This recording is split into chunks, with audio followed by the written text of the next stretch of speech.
Hi friends, ఈరోజు నేను Oreo బిస్కెట్తో ice cream చేస్తున్నా. ఇది 10 రూపీస్ అండి ఓరియో బిస్కెట్. దీన్ని ఏం చేయాలో చూపిస్తాను చూడండి. ఫస్ట్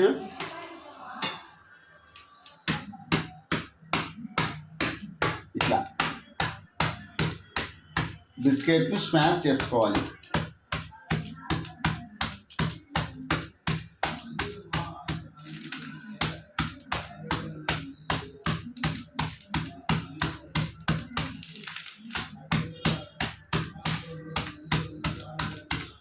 స్మాష్ చేయాలి.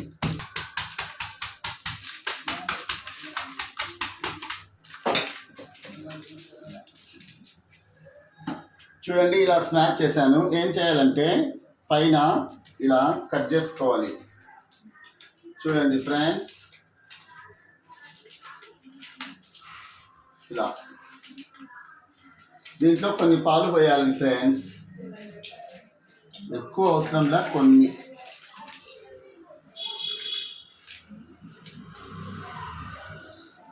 చూడండి, ఎక్కువ పాలు ఏం అవసరం లేదు, కొన్ని పోసుకుంటే చాలు.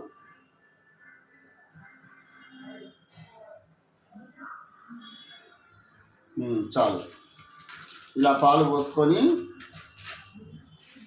ఇలా స్టిక్ ఉంది కదా,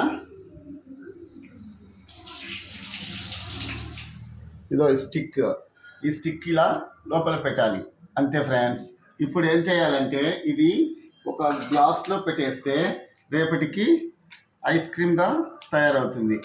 ఇది తీసుకుపోయి ఫ్రిడ్జ్లో పెట్టాలి. చూపిస్తా చూడండి. ఇలా ఫ్రిడ్జ్లో పెట్టేస్తా. ఇంతే, డీప్ ఫ్రిడ్జ్లో. అంతే.